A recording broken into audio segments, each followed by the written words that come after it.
dutangure igice ca mbere c'ibibazo by'abamenyesha makuru nihereye ko ibibazo bifise ni bitatu byose nkaba ndavyerekeza ku muvugizi w'umukuru w'igihugu. Umukuru w'igihugu ico ni kibazo ca mbere. Umukuru w'igihugu amaze imisi akura ku itegeko ryiwe abayobozi bakuru batigenjeje neza mu vyo bajejwe. Ubuheruka yabogoje umuyobozi mukuru yitwa Christian yarajejwe itunganywa ry'imigambi n'amafaranga ya leta ikoresha. Mbere mu kiganiro nk'iki caheruka mu Cibitoke niwe yavugira ubushikiranganji bw'ikigega ca leta. Naho itegeko ry'umukuru w'igihugu rimukura ryamwagiriza gucafuza igihugu no kudakingira ubutunzi bw'igihugu, ku mbuga ngurukanabumenyi havuzwe vyinshi harimwo amamiliyaridi yanyuruje. Mbega vyifashe gute ko hari abacibaza ivyakurikiye inyuma yo kubogozwa kwiwe? Ubutunzi bw'igihugu atakingiye buzogaruka mu kigega ca leta. Mbega vyagenze gute ngo ivyo yagirizwa abamutwara mu bushikiranganji ntibabice n'ikanda? Akabazo ka kabiri, mu mpera z'ukwezi kwa Nzero umukuru w'igihugu yaravuze ko yababajwe no kubona yaratanguje ibikorwa byo kubaka vya bitaro vy'amakomine mu Kagwema ni mu ntara ya Bubanza, ariko ngo akuye ikirenge nta bindi bikorwa vyasubiye gukorwa. Mbega vyavuye kuki? Ibijanye no kubaka ivyo bitaro ku makomine yose ubu vyifashe gute ko abaganga baherutse guhabwa akazi muri iyo ntumbero gushika uno munsi mu makomine ata kibanza cabo nyezina babona? Akabazo ka gatatu, ku munsi mukuru w'ubumwe bw'abarundi uheruka umukuru w'igihugu yavuze ko ariko akora wenyene abatware hasi batariko bamufasha.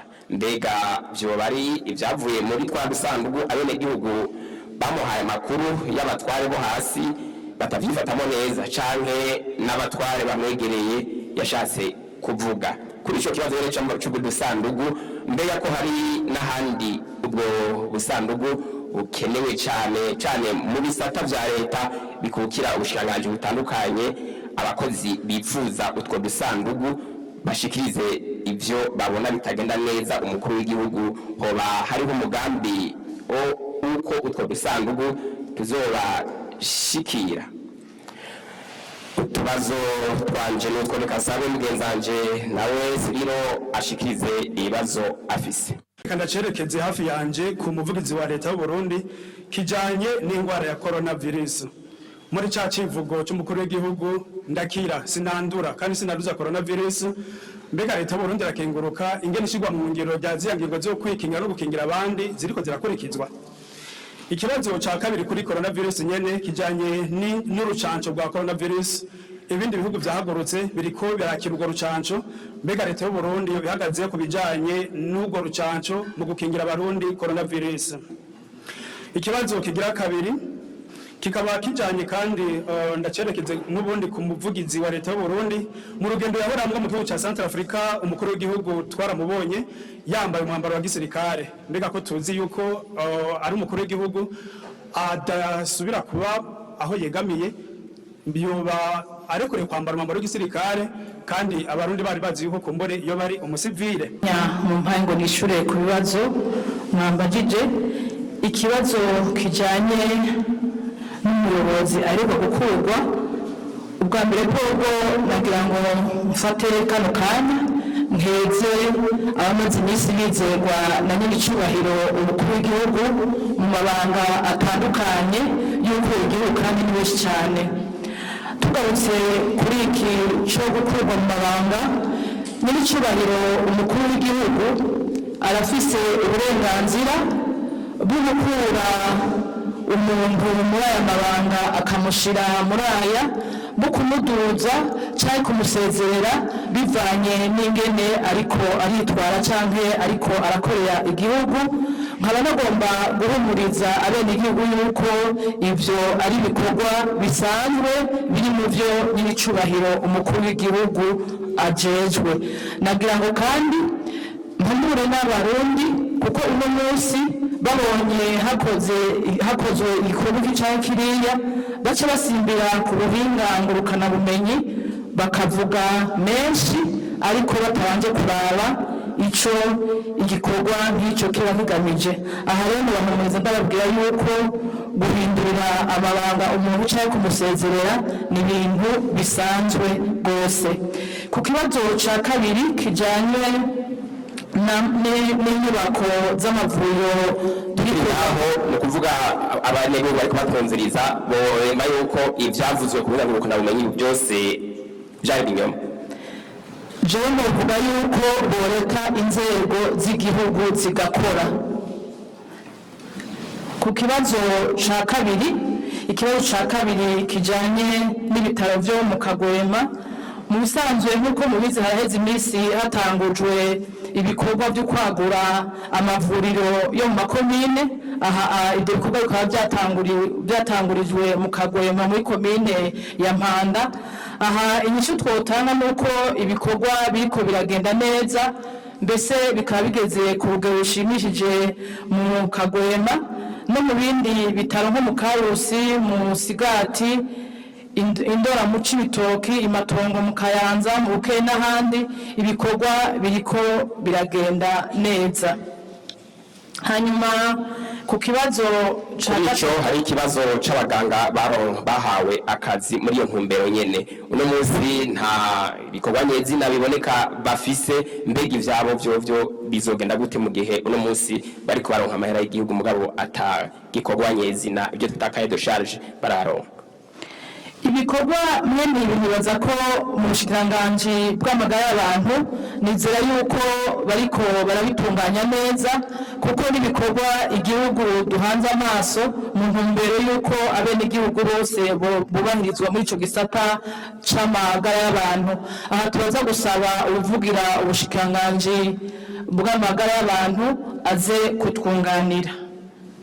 Ikibazo ca gatatu mwabajije ikijanye nuko n'incubahiro umukuru w'igihugu cacu Burundi yoba yaravuze ku munsi mukuru w'ubumwe Barundi avuga ko abo hasi batariko baramufasha.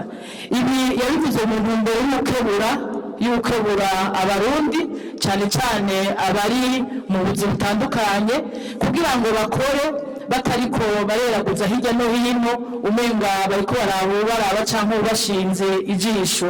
Mwanavuze muti mbega ivyo vyoba vyavuye muri twa dusandugu. Ibi ntawoza abyishura kuko nyiricubahiro umukuru w'igihugu aronka amakuru menshi avuye mu nzego zitandukanye, ariko kandi n'uburenganzira bwiwe bwo gukebura abarundi kuko ni nyiricubahiro umukuru w'igihugu atujejwe twese ibisata byose by'ubuzima bw'igihugu, abijejwe ku rwego rwa mbere, bisigura neza yuko adukurikiranira hafi kugira ngo adukebure dukore dusenyera ku mugozi umwe, ariko kandi aranakebura abatwarira hejuru, abashaka gutoroza urutoke, abashaka gushiramo gushikuza bagomba kuremeka inteba zishusha abandi. Ngira ngo nabyumvise no mu ijambo ry'intangamarara. Murakoze. Kuri ico kibazo nyene hari ikindi caciye kurikira muri ico cy'udusandugu, hari ibisata bitandukanye bikokira ubushikiranganji. Uno munsi tujya dusandugu batwifuza abakozi bakora mu bisata vya leta, mbega utwo dusandugu tuzobashikira ko bifuza kuza barashikiriza ibitagera neza muri ivyo bisata vya leta mu shandu bitandukanye kugira ngo Sebarundi yibonere ibibazo biri muri ivyo bisata? Aha notanga umuco mvuga yuko uwifuza guhanura wese ntabura ingene yohanura kuko umukuru w'igihugu arumviriza bose. Ikijanye nuko ubwo busandugu bwoshika mu bushikiranganji butandukanye, ico turacumvise tugiye kuzogikorera ko. Murakoze. Nukuri leta y'u Burundi irakenguruka cyane na cyane ko nyiricubahiro umukuru w'igihugu ico kibazo yagifashe mu minwe, aratanguza ryasekeza ndakira sinandura kandi sinanduza. Ibiharuro dufise dushikirizwa n'ubushikiranganji bw'amagara y'abantu hamwe n'abamugwi ukurikiranira hafi ibijyanye no kurwanya ico kiza, nukuri riryasekeza ryaragize akamaro kanini kuko dufashe igitigiri c'abandura n'ic'abakira turabona yuko abanduye benshi bakira ku bice birenga 90%. Ibiharuro ejo bundi byarashikirijwe mugasi no gushikiriza ibiharuro beruka kuko bihinduka ku munsi kumbura uvugira ubushikiranganje bw'amagara y'abantu haza kuduha ibiharuro bigezwe ko, ariko n'ukuri atawiri warisiga inkore ku maso biraboneka yuko ico kiza mu Burundi kigwanijwe ku rugero rushimishije. Ariko rero nkuko mubizi utambana na mukeba ntakubita urugohe, kandi ngo inkoni yakubise mukeba yirenza urugo nitwotera agati mu ryinyo none ngo ico kiza dusa n'abakigwanya, kandi niho kiri tubandanya tukigwanya dusaba bene igihugu bari kubaratwumviriza ko bandanya bashira mu ngiro ajya amategeko n'amabwirizwa yose leta ifata hamwe n'ubushikiranganje bw'amagara y'abantu. Kubijanye n'urucanco, ico nagomba gushikiriza abarundi n'amakungu batwumviriza, mwamenya yuko izo ncanco zose mwumva ziriko ziravugwa mu bihugu bitandukanye zitwa incanco zo kugerageza zikoreshwa mu bihe bigoye. Mu gifaransa no kivugika neza, siko mu kirundi za gutora ijambo rivuga neza, bazita vaccin d'urgence. Vaccin d'urgence uko bavyita bahinga mu by'ubuvuzi, ntiziba ziremezwa ubutagisubirwamo kwizo ncanco ari nziza. Nico gituma n'abazikora mwumva imari zikiri nyinshi. Ikindi naco, izo ncanco bavuga yuko uwemeye kuzikoresha ingaruka mbi zivuye kuri izo ncanco zigwa kuri ico gihugu, ntizigwa ku bazikoze, zigwa kuri ico gihugu. Urumva rero hari ibintu byinshi bitaradadanuka ku buryo rero leta itihuse ntiyihuse yabanje kubangira. Hari ikindi kibazo mwari mwambajije kijanye n'urugendo ny'icubahiro umukuru w'igihugu aherutse kugira mu gihugu ca Republika Centrafricaine, muti kw'abantu bamubonye yambaye umwambaro wa gisirikare yoba yarahinduye, sinzi ko mubita state. Ico nobabwira coco umukuru w'igihugu ni kizigenza w'inzego z'umutekano n'iz'igisirikare. Yaramutse rero agiye muri ico gihugu ca Centrafrique nkuko nyene yavyivugiye ku mvo nyamukuru novuga zibiri, kwa kugenda gushigikira mugenzi we yarahira aturega ingingo gira kabiri. Ariko rero nkuko mubizi urubanza rumwe rumara zibiri, musanuzi yuko Burundi bufise ingabo zagiye gushigikira gufasha mu kugarukana amahoro n'umutekano muri ico gihugu, bamwe bita MINUSCA.